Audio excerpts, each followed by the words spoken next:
Hello guys, it's me again, Mami Aki. For today's video nga pala mga mi ay samahan nyo nga ako sa aking buong maghapon. Aga nga palang nagpunta dito sila mama para nga bantayan din kami at samahan kami dito sa bahay. Wala nga kaming kasama ng mga bata dito mga mi, may pasok ang daddy dyan sa trabaho. Nahan ko na kayo, pasensya na nga din sa boses ko dahil paos talaga ang babaeng ang hirap magkasipon tapos medyo inuubo-ubo pa mga minyos ko. Tapos sama mo pa ng mga batang makukulit, nyos ko talaga naman. Lunes nga ngayon, walang pasok ang ating Kuya Wine kasi may assessment sila, so Friday pa talaga ang pasok ng ating Kuya Wine. Haba-haba nga yung aking pagpapahinga mga mi para nga kahit paano makakuha naman tayo ng kaunting lakas. So kape is life nga ang mari nyo, kaya nagkape na nga din pala ako dito. Bali yung kape namin dito sa bahay, yung kaping lang, yung stick lang ba. Kaya kapag nga hindi stick, yung 25 grams na kape, ganun yung kinakape namin dito. Tapos ko nga pala nagkape mga mi, nag-alis na nga din kami ni Papa dahil bibili nga pala kami ng aming pananghalian. Kasing stock sa bahay, kaya bumili nga din kami ni Papa. Nyos ko, grabe napakainit ngayong araw. Sabi nga din mga mi, alas 10 pa lang ng umaga, santing na nga din talaga yung init. Ito pa naman yung pinakang ayaw ko kasi nga ganito yung nangyayari sa akin mga mi, inuubos, sinisipon na. Yung nakaraan sobrang lamig, sobrang ginaw, tapos ngayon nga ito naman sobrang mainit talaga ng mga naghalo-halo na siya. Hirap pa naman ng ganito dahil nga ito nga yung pinakang trabaho ko mga mi, mag voice over. Nyos ko. Anyways, andito na nga kami sa may kanto. Ito na nga mga mi, at naisipan ko manok na nga lang ang bilhin. Kalahating kilong manok nga lang pala yung binili ko dyan mga mima ko kasi wala na akong maisip na lulutuin. Ang lulutuin ko na nga lang pala mga mi ay kinamatisang manok, kaya nagbili nga din pala ako ng maraming kamatis. Sawa na nga din talaga ako sa adobo mga mi, tapos wala naman ako ibang maisip na luto sa manok. Ito adobo lang naman yung nasa isip ko, and then bumili nga din pala kami ng prutas ni Papa. After nga lang din pala namin na nagbili, dumiretso na nga din kami dito sa taas dahil kailangan ko na nga din magluto. Ako din kasi talaga ipatikim kay mama yung ganitong luto mga mares sa manok. Para nga maiba naman yung kanyang nalalasahan at lagi na nga lang din sinabawan o kaya adobo ang ulam namin. Ganyan nga pala itsura ko mga mi lagi kapag nga nakaipit, o diba talaga naman nagmumukhang chubby-chubby ang mukha ng mari nyo. Tingnan nyo nga naman, buti na nga lang may payong akong dala-dala kasi kung hindi ay talaga naman sobrang sakit niyan sa ulo. As in, santing na santing talaga yung init lalo dito sa may daan namin mga minyos ko, napakahirap. Lalo na si Papa, hinahay blood pa man din yan, tapos ganito nga kainitan yung aming dinadaan. Uwi namin ni Papa dito sa bahay, sinimulan ko na nga din yung aking pagluluto mga mi. Mabilis ang pagluluto lang ginawa ko dahil nga tanghali na nga din. Hindi ko na masyadong naipakita sa inyo mga mi, and after nga lang din ng aking niluto ay kumain na nga din kami. Napakadami nga din palang ligpitin dito sa bahay, kaya naman pagkatapos namin kumain ay sinimulan ko na nga din po pala yung pagliligpit dito sa mga pinggan namin. Yun na nga lang din, nagkaroon na nga ulit ng tubig dito sa amin. Paano yung nagbagyuhan talaga mga mi ay hindi talaga nagkaroon ng tubig agad-agad dito. Yun naman mga mi, medyo maputi naman yung kulay ng tubig, hindi katulad kahapon na parang chocolate talaga yung tubig dito mga mare sa gripo. Makapagligpit, nagpahinga kami sa bahay, dumating nga din pala ang daddy dyan, at mga bandang hapon ay inaya ko nga si daddy na lumabas. Kami dito sa may ilog putol kasama yung dalawang bata para ako makapagbanding din. Bayan talaga to dito sa amin, lalong-lalo na kapag nga ganitong hapon na madami talagang tao dito mga mi, madami din mga pagkain. O diba, nagbabawi talaga ang mari niya ng pagkain kasi ba naman itong mga nakaraang araw hindi nga talaga ako nakakain ng ayos dahil nga sa aking sakit. Nakita nga din pala ako nagtitinda dito sa ilog putol na itong tinitinda ko dati mga mare, yung fruit soda. Sayang at hindi na nga din ako makapagtinda ngayon. Nga pala sa fruit soda mga mi ay meron din silang tinda-tinda na mini donut. Ito talaga yung gusto kong ibenta dati pa kaso wala talaga akong lakas ng loob. Ang masarap mga mare yung donut na yan, tapos mukha ding masarap yung nagbibideo. Ay charis, hindi. Napabili na nga din pala ako ng donut mga mi sa kanila. Ayan, tatlo 25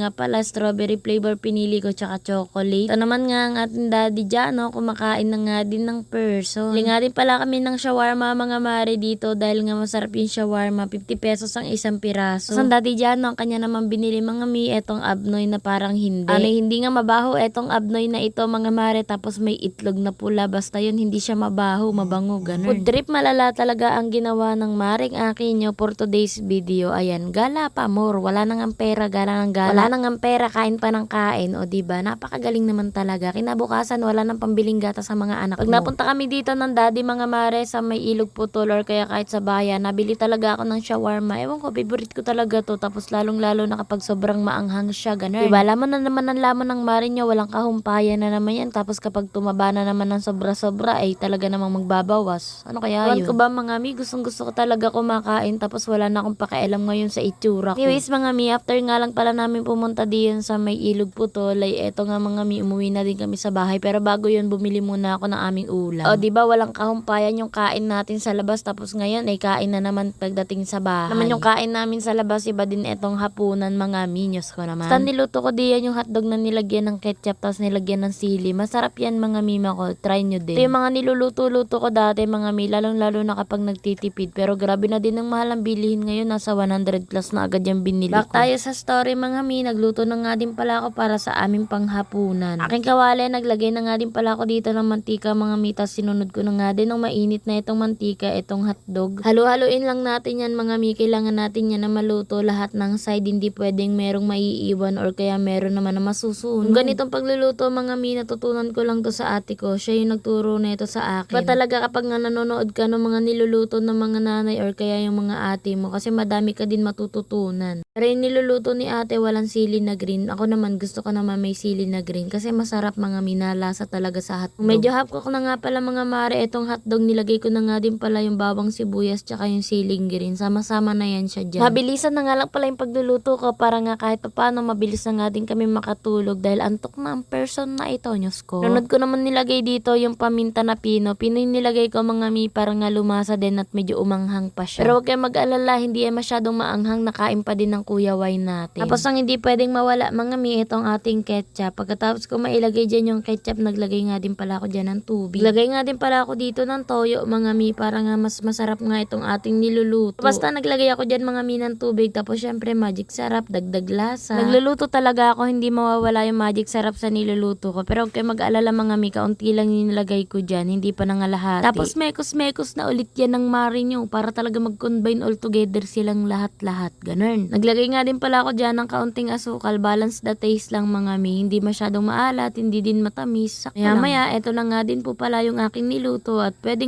nang iserve ba. Tinawag ko na nga din pala silang lahat, si Becky Lats, tapos itong si Daddy Jano. Tapos ayan, kumain na nga din po pala kami. O siya mga mi, hanggang dito na lang din muna ang aking video. Salamat sa panonood.